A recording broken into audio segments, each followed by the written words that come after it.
మన పశ్చిమ నియోజకవర్గం శాసనసభ్యులుగా గెలిచిన సుజనా చౌదరి గారికి ముందుగా ధన్యవాదాలు. అదేవిధంగా సెంట్రల్ నియోజకవర్గ శాసనసభ్యులుగా గెలిచినటువంటి టీడీపీ అభ్యర్థి బొండావమ్మ గారికి నా ప్రత్యేక ధన్యవాదములు. అట్లాగే తూర్పు నుంచి the legendary leader MLA Gadde Rammohan Rao గారు విజయం సాధించిన సందర్భంగా వారికి కూడా నా ప్రత్యేక ధన్యవాదములు. ఏదైతే నిజం ఉందో అదే జనాల్లోకి వెళ్ళింది, విజయాన్ని సాధించి పెట్టింది కూటమికి. భస్మాసురుడు చెప్పినట్టు ఎవరో వారి నెత్తి మీద చేయబెట్టలా, జగన్మోహన్ రెడ్డి గారు వారి నెత్తి మీద వారే చేయబెట్టుకున్నారు, భస్మం అయిపోయారు. ఓకే, అయిపోయిన దాని గురించి మనం ఎక్కువ మాట్లాడకూడదు. ఏదైతే మనం గెలిపించుకున్నటువంటి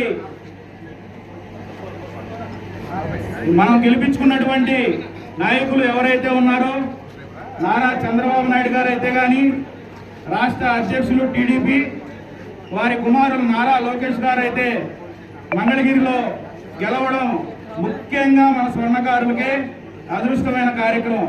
ఎందుకంటే మన సమస్యలు ఏమున్నా కూడా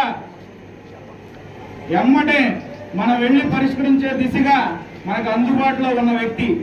అది ముఖ్యమంత్రి గారి తనయుడు కాబట్టి త్వరగా మనం పనులు చేపించుకునే అవకాశం పూర్తిగా మన స్వర్ణకారులు ఒక్కరికే ఉంది.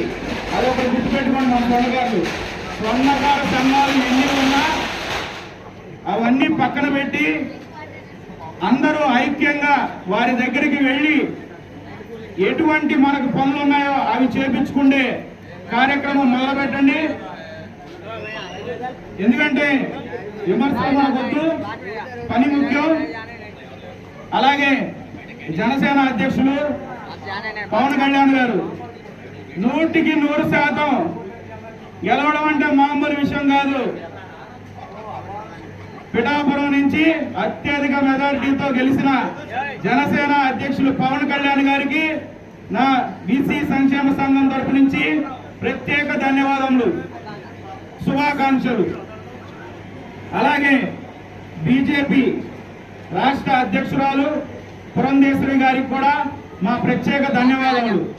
ఎందుకంటే ఈసారి మా బీసీ సంక్షేమ సంఘం రాష్ట్ర అధ్యక్షులు ఎవరైతే ఉన్నారో కేశన్ శంకర్రావు గారు, మేము ఎన్డీఏ కూటమికి మద్దతు తెలియజేశాం.